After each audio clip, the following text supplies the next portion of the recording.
अस्सलाम वालेकुम नाज़रीन, मैं हूं सैयद अदनान नूर और आज के इस व्लॉग में आपको बहुत सी मज़ीद इंफॉर्मेशन शेयर करना चाह रहा हूं आपके साथ। और ये वो मालूमात हैं जिसे आप लोग पसंद कर रहे हैं और मेरे व्लॉग्स को आप पसंद करते हैं, मेरे प्रोग्राम्स को आप पसंद करते हैं। इसके लिए मैं आपका ममनून हूँ। अब बात करेंगे कि 11 औलियाए कराम की सरज़मीन। जी हाँ, ज़िला झंग को ये एज़ाज़ भी हासिल है कि यहाँ 11 औलियाए कराम जो है वो क़याम पज़ीर हुए। और जिस तरह मैंने लास्ट व्लॉग में 7 सुल्तानों की सरज़मीन आपको बताया था, इसी तरह 11 औलियाए कराम ने भी सरज़मीन झंग पर दीन इस्लाम की तबलीग की, यहीं क़याम किया और उनकी आखिरी आरामगाहें भी यहीं हैं, जो कि आजकल मज़ारात की शक्ल में हैं। और दीन इस्लाम की तबलीग का जो सिलसिला है उनके मज़ारात से, वो अभी तक चल रहा है।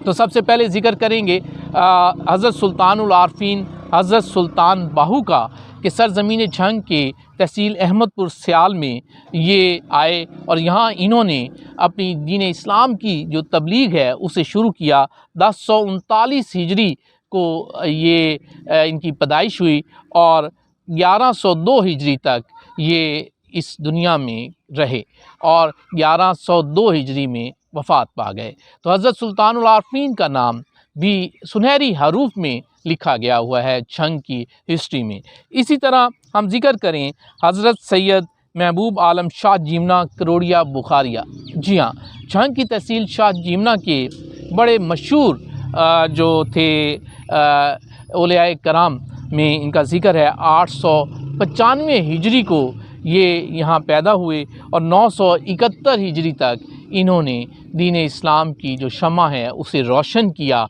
और बहुत से लोगों को मुसलमान किया। तो हज़रत शाह जीमना सरकार का सालाना उर्स हर साल मनाया जाता है। इसी तरह तीसरे नंबर पर हज़रत पीर अब्दुल रहमान।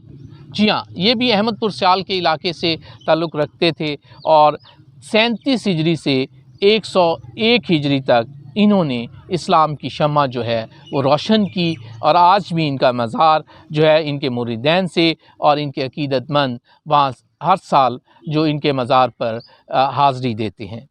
अब बात करते हैं जो हज़रत शाह सादिक नंग, इनका ताल्लुक़ भी झंग से ही है और ये 1097 हिजरी से 1121 हिजरी तक इनका जो क़याम था वो इस दुनिया में रहा और दीन इस्लाम के लिए इन्होंने भी बहुत से जो है ना सितारे रोशन किए और इसे दीन इस्लाम की जो शमें थी ये रोशन करते रहे। अब बात करते हैं मखदूम ताजुद्दीन 18 हज़ारी। जी हाँ, झंग की तहसील 18 हज़ारी है और वहाँ से ये आए और वहीं इनकी पैदाइश है 363 हिजरी में और 428 हिजरी तक इन्होंने वहाँ दीन इस्लाम की शम्मा रोशन की और बहुत से जो लोग थे उन्हें मुसलमान किया और लोगों को तौहीद के बारे में बताया। हज़रत रोडू सुल्तान, ये भी झंग से, अगर आप 18 हज़ारी और 18 हज़ारी से अहमदपुर सियाल के इलाके में जाते हैं तो रास्ते में इनका दरबार आता है और वो एक स्टॉप भी है हज़रत रोडू सुल्तान। 1144 से 1209 हिजरी तक ये इस दुनिया में क़याम पज़ीर रहे और दीन इस्लाम के लिए जो इनकी खिदमात हैं वो सुनहरी हरूफ में लिखी गई हैं।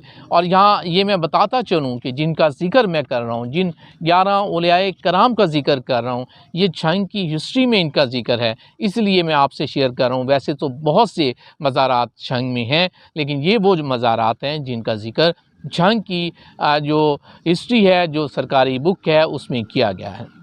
हज़रत माजी सुल्तान, इनका ताल्लुक़ भी झंग से है। झंग की तहसील झंग से और 753 से 832 हिजरी तक ये इनकी तारीख़ बताई गई है कि इन दिनों ये जो थे 753 हिजरी में पैदा हुए और 832 हिजरी में वफ़ात पा गए। इस तरह पीर अब्दुल कादिर जिलानी पीरकोट सदाना से थे और उनका दरबार भी मौजूद है पीरकोट सदाना में। उनके अकीदतमंदों की बड़ी तादाद हर साल वहाँ आती है, उर्स मनाते हैं और उनके जो जानशी हैं उनका एक सिलसिला जो है वो आज तक चल रहा है। तो 1110 हिजरी से 1190 हिजरी तक ये यहीं पीरकोट सदाना में ही इनका जो क़याम था और इस दौरान वो तबलीग करते रहे।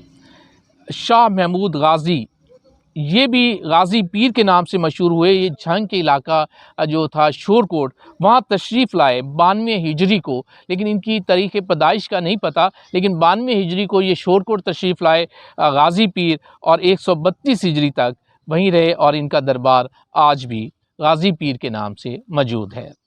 پیر میاں محمد بخش، ان کا ذکر بھی ہے کہ یہ بھی جھنگ سے ہی تھے، لیکن ان کا جو ہسٹری میں بتایا گیا ہے کہ ان کی ڈیٹ آف برتھ کا نہیں پتہ اور ان کے وصال کا نہیں پتہ، لیکن ان کا دربار جھنگ میں موجود ہے۔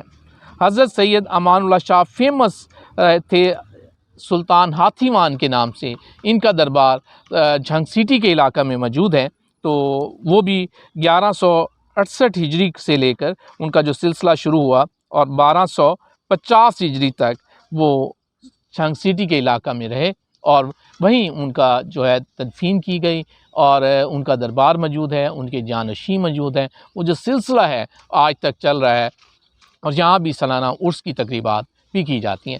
یہ وہ 11 اولیاء کرام ہیں جن کا ذکر سرکاری طور پر کیا گیا ہے، اور ان کی یہ کہیں کہ انہوں نے جھنگ میں جو ہے دین اسلام کی تبلیغ کو پھیلایا، لوگوں کو اسلام کے حوالے سے بتایا، اور آج تک ان کا یہ جو سلسلہ ہے یہ چلتا آ رہا ہے۔ ان کے سجادہ نشین ان درباروں کے موجود ہیں اور وہ چلا رہے ہیں، اس لیے جھنگ کو سرزمین کہا جا سکتا ہے کہ 11 اولیاء کرام کی سرزمین بھی جھنگ ہی ہے۔